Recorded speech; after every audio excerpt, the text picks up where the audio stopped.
दोस्तों, आज आप लोग को बड़े दुख के साथ यह बताना पड़ रहा है कि अखिल भारतीय बारी समाज शाखा प्रयागराज के शहर अध्यक्ष स्वर्गीय रमेश बाबा उर्फ रमेश रावत जी जो आज इस दुनिया में नहीं है, और उनका एक सपना था कि जो बारी समाज के धर्मशाले की ज़मीन थी उस पर जिला अध्यक्ष मनोज रावत जी के अध्यक्ष पर रहते हुए उस पर धर्मशाला की निर्माण हो, तो वो आज किस तरह से उनके सपनों को साकार होगा।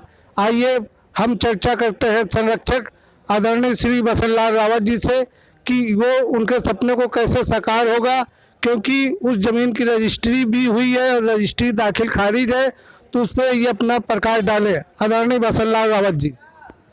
बंधुओं, आज हम सभी लोग बाबा जी की तिरही में 13वें संस्कार में आए हुए हैं और बाबा जी का सपना था कि हमारे बारी बिरादर का धर्मशाला बने।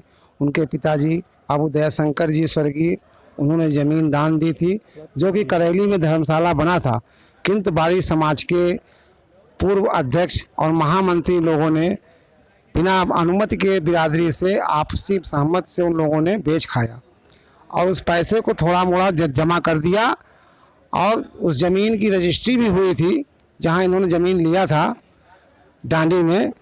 और आज 12-13 साल के बाद जब फिर कब्जा करने गए तो फिर दोबारा इन लोगों को कहा गया कि भाई दोबारा रजिस्ट्री करा जाए। हमारे उतनी समय संरक्षक जी थे अवधेश कुमार बारी जी, उन्होंने 85,000 रुपया खर्चा करके और जो है इस ज़मीन की रजिस्ट्री कराई।